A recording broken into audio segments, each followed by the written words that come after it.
I come from a family who's purchased lots of property and built their wealth that way, you know? And so it's funny because I had a conversation with someone in the comments. Don't ever do that. I know, right? The other day, and, you know, he's talking about like basically real estate is going to go down, and 100% like market, it's a market, right? It does go up, it does go down, but the amount that it would go down is not equivalent to like fear to not buy. You know what I mean? Like you're still going to get equity on that property. Mm-hmm. I mean, correct me if I'm wrong. Here's the thing. You can screw yourself by buying the wrong property rather than buying in the wrong market. I would much rather someone focus on the act. Like, what are you buying? Like, are you buying the house that's falling apart in a neighborhood that's just not well taken care of? Okay, well, that's probably more risky than, hey, it's a solid block home. Maybe it's a little older, but it's got great bones and it's on a beautiful street. Okay, well, that's a safer investment. Yeah, that's People focus on the market too much where they think, oh, prices are high. That means it's going to fall. Not necessarily. Well, There's if we're still looking, a lot of people out there looking. Exactly, at the supply, you know, once again, our demand is still low. So, and things just got accelerated. That's why everyone's in a frenzy right now. I think COVID accelerated what was supposed to happen organically. Maybe in the next 10 years might be too long, but let's say like 5 to 8 years, prices probably would have been where they are now anyway. I think COVID just shrunk the scale, and it happened so quick. And every young person and every person, you know, you don't have to be young to be affected by this, by the way. But I guess we just use young people because in a sense, they're the most affected because when you're trying to make it, right? When you graduate college, you graduate high school, and you're trying to make it, and prices shift so quick, you feel like you got effed. I mean, that is the feeling. And I feel that way in a lot of ways because I'm looking for a house myself, like I said. But that's the issue is the quickness of the market shift. So if someone's waiting for the market to fall, that might not happen because we're kind of right where we should be anyway in terms of price.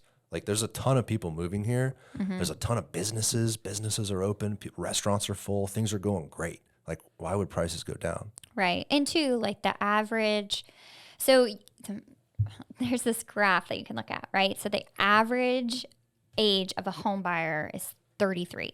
First time home buyer is 33, right? So that's almost your age, right? So you're talking about, I'm 31, I'm trying to look for a house and I'm feeling frustrated when 33 is really the time that majority of people are purchasing that first home.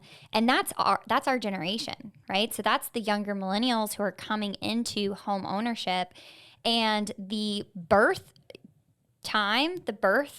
rate, I guess it was what it would be. The birth rate at that time is so high that the graph of the average births is also an indicator of how we're going to see the market. And so with the amount of people who have been born during that period of time, it continues to accelerate. So there will be more 33-year-olds in the next 5 years than there were 5 years ago. Right? So that's an indicator of supply. Can you find that, Tyler?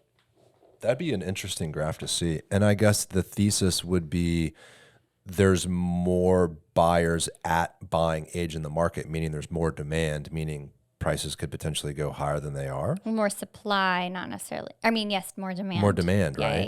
Yeah. Not enough well, supply. I think there's also another graph, and I've heard a lot of stuff about this. We should actually look into it. Maybe not on this show, but maybe a different one where they're looking at baby boomers and retiring age. People are retiring a little earlier. People are not wanting the following the next generation. Like when grandma dies, the following generation isn't looking to keep the house, whereas in years past they would keep the real estate. Oh, interesting. I think, the point of the data is to show that there's going to be a ton of supply coming onto the market over the next few decades. Huh.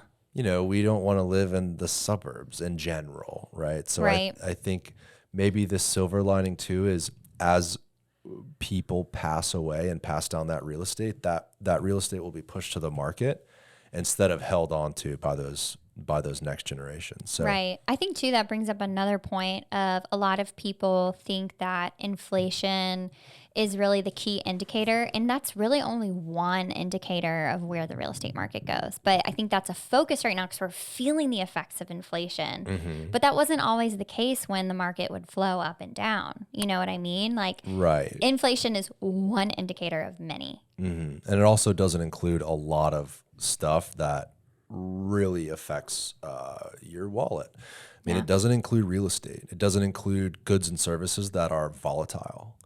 You know, inflation really only includes certain price levels. And that's why the numbers, what did they say? Like 4%, 7%.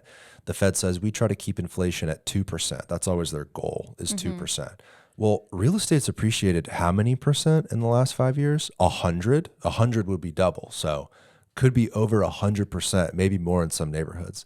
So I think the problem with inflation is it's a very narrow scope, but it's true. I mean, the fact that everything else is so expensive at the same time, homes are so expensive, exacerbates the problem. It just hurts. Yeah. I mean, I think gas is down a little bit. It was like $2.80. Oh yeah, it's so nice when it's under $3. Which was pretty cool. I love it. I know I have a big Jeep, so filling that thing up blows.